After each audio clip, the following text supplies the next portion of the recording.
Meus amigos, que Deus possa encher nosso dia de muita alegria, de muita saúde também.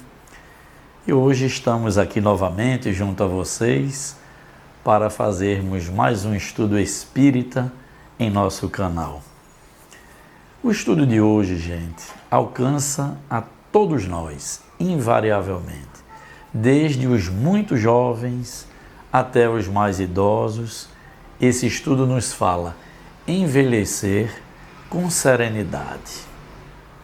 E por que alcança a todos? Porque muitas vezes a pessoa é muito jovem e diz assim: não vou pensar na minha velhice, isso está muito distante. Meus amigos, um dia desse nós tínhamos 10 anos. Um dia desse nós tínhamos 25 anos. Um dia desse nós tínhamos 70 anos.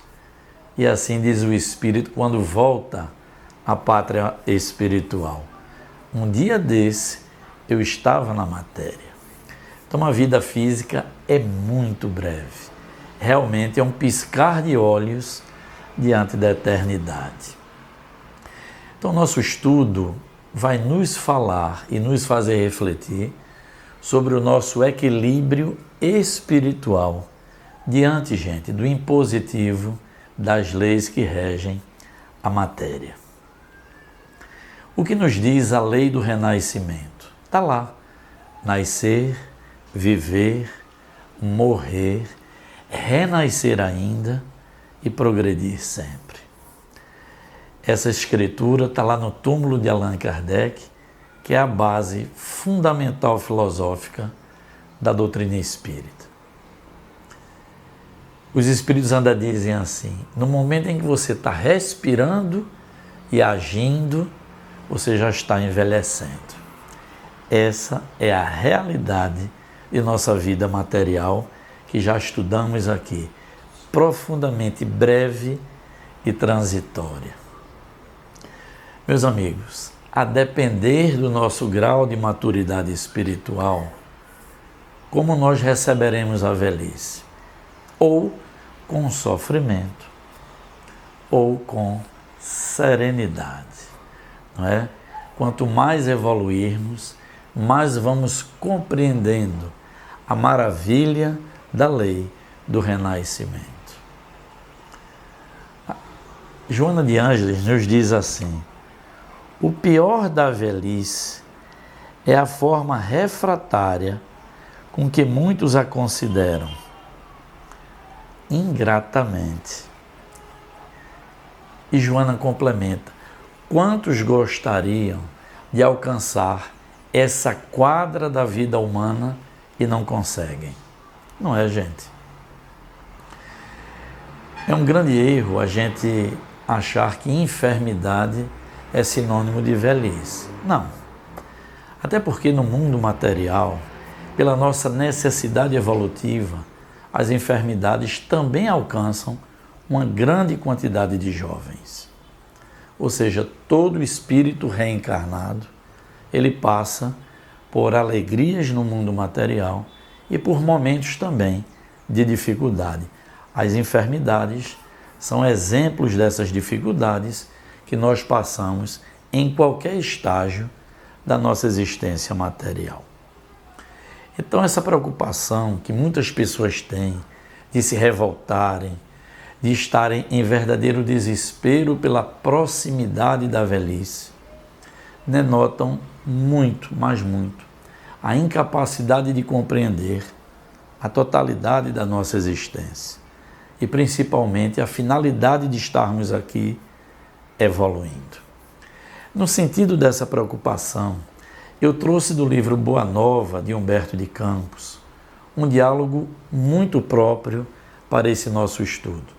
Nós estamos falando de Jesus respondendo a uma indagação de um dos seus primeiros apóstolos convidados para a sua jornada evangélica aqui no plano material, que foi o apóstolo Simão. Mas não o Simão Pedro. Nós estamos falando nesse diálogo de Simão Zelote, ou também no Evangelho de Mateus, chamado de Cananeu, porque ele nasceu em Caná, na Galileia. Então, Simão vai até Jesus e trava um diálogo, porque ele estava muito preocupado com essa questão da faixa etária. Ele era um dos apóstolos mais velhos. Como então ele poderia servir ao Cristo, já, como ele dizia, fazendo a curva da boa-idade? E Jesus então, muito serenamente, gente, e com muita tranquilidade, responde a Simão nos seguintes termos. Vejam que maravilha de colocações do Cristo. Simão, disse o mestre com desvelado carinho, poderíamos acaso perguntar a idade do nosso pai?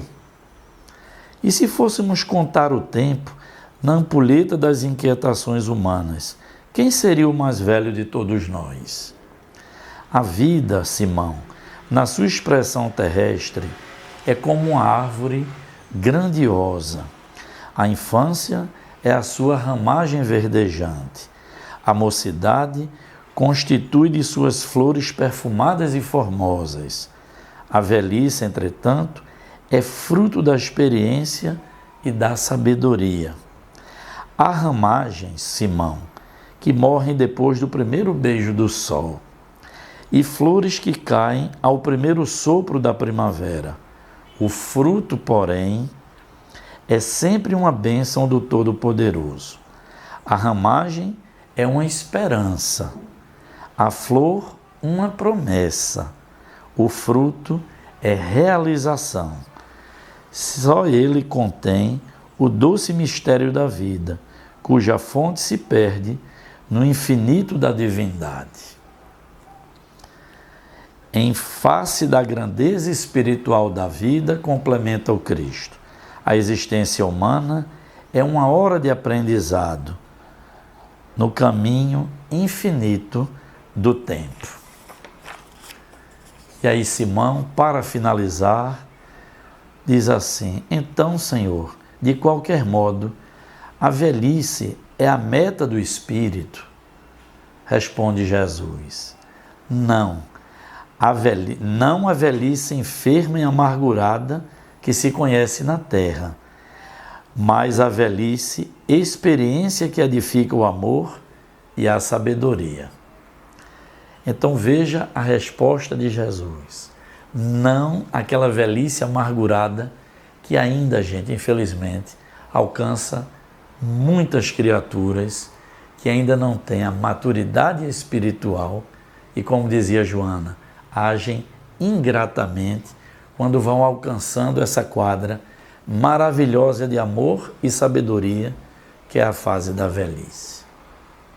E aí Joana recomenda ainda assim, ela diz: vive desse modo, na mesma linha de pensamento de Jesus, vive desse modo, programando a tua terceira idade jovialmente, a fim de não ser escolhido pela amargura e o dissabor quando as forças se te apresentarem diminuídas, portanto, em decadência. Meus amigos, espiritualmente falando, esse estudo nos traz esse grande alerta, porque quantas pessoas realmente se esforçam para não envelhecer, não é? Buscam 1000 artifícios, não compreendendo que a lei é inexorável. Mais cedo ou mais tarde, as nossas energias vão se desgastando. E porque muitas se apavoram? Porque acham que chegando na quadra da velhice, nada mais tem a realizar. Lê do engano. Se nós estamos sim com energias desgastadas fisicamente falando, quantas outras atividades a gente pode estar atuando? Quantos médicos já no grau da velhice ainda estão atendendo os seus pacientes? Quantos professores estão ainda ensinando? Não é, gente?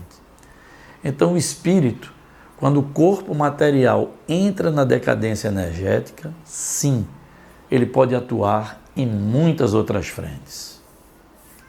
Servindo no bem, dizem os espíritos, ninguém está sozinho. Portanto, esse grande peso que é a solidão na quadra da velhice, para aquele que ainda continua servindo no bem, ele jamais estará em solidão. Veja que reflexão importante nos trazem os Espíritos. E ainda mais, gente, pela ótica que a doutrina espírita nos apresenta, pela abençoada lei da reencarnação, nós estamos aqui num corpo físico, nos servindo de instrumento de progresso. Esse corpo físico naturalmente vai diminuindo as suas energias e em breve o espírito retornará à pátria espiritual e mais adiante estará se vinculando a novo corpo físico novamente jovial para dar sequência à sua jornada de progresso. Então, por essa ótica da lei abençoada da reencarnação, ninguém deveria se preocupar tanto com o envelhecimento do corpo físico quando que a alma não envelhece. É uma questão de postura espiritual, gente, é de maturidade realmente. E aí, nós trazemos aqui no nosso estudo algumas sugestões que julgamos muito oportunas. Dizem assim os Espíritos: como nós podemos, desde jovem, planejar a nossa velhice, de modo a chegar lá em equilíbrio, felizes e em harmonia com as leis de Deus. Dizem assim: viver integralmente cada momento existencial é ter atividades renovadoras e espírito de fraternidade, é estar envolvido com alegria e paz em todos os instantes, é não carregar consciência de culpa por eventual ação menos feliz que podem ser reparadas, nem dar ouvidos a tormentos de pecado que não existe. A velhice tornar-se-á em conquista feliz e harmoniosa para a grande viagem que todos um dia deveremos fazer. Saber envelhecer é uma arte que se aprende durante a caminhada terrestre para ser desfrutada na caminhada eterna. Portanto, a velhice deve ser considerada e pensada já a partir da juventude, para se ter uma velhice física sólida em entendimento e crescimento também espiritual, constituindo a verdadeira dádiva da vida. Assim, será o resultado de como cada qual se comportou na vivência do dia a dia e como foram construídos os seus pensamentos e suas atitudes nesse percurso, os quais serão, sem qualquer dúvida, o enriquecimento ou a pobreza do espírito e das recordações que terá nesse período. Gente, veja que maravilha de orientação espiritual, porque o nosso estudo está falando disso, da nossa expectativa lá na velhice. E o espírito pode permanecer jovem sempre. É uma questão de maturidade espiritual. Não é verdade, gente? Então, a advertência é essa. Desde muito jovem, por isso eu falei lá no início do estudo, essa reflexão alcança todos nós invariavelmente. Então, desde jovem, nós já podemos ir preparando a nossa velhice, materialmente, cuidando exemplarmente do nosso corpo físico, fazendo exercícios regulares, uma alimentação saudável, adequada e espiritualmente, sobretudo, cuidando da nossa casa mental. Então, desde já, meus amigos, meus irmãos, não importa a idade que você possua, vá planejando a sua quadra de maturidade desde já.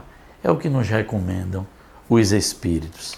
E aqui vai uma advertência para todos nós que estamos nos encaminhando para a velhice ou que já travamos contato com os nossos bons amigos ou parentes que já chegaram nesse momento de sua existência física. E aí nos advertem os Espíritos muito propriamente. Eles dizem assim: a depender do coração, de quem convive com os idosos, eles podem ser um fardo a ser suportado ou uma joia delicada em nossas vidas a nos enriquecer a jornada. A paciência é o remédio mais doce para os nossos idosos. Ocupar-se é fundamental para evitar a solidão. Quem é solidário não vive solitário. Então, gente, assim nós vamos encerrando o nosso estudo de hoje com aquela recomendação de Jesus ao apóstolo Simão, quando no final daquele diálogo ele diz assim: Simão, ser moço ou velho no mundo não interessa. Antes de tudo, é preciso ser de Deus. Então, meus irmãos, meus amigos, muito agradecido por vocês todos estarem aqui conosco em nossos estudos espíritas a cada sábado. Por favor, se gostaram de mais esse estudo, deixe lá o seu joinha, divulguem bastante, conversem com seus parentes, com seus amigos a respeito dessas reflexões, para que a nossa vida seja cada dia de mais maturidade, de mais aperfeiçoamento e de mais paz também. Que Deus nos ampare e nos ilumine hoje, agora e para todo sempre.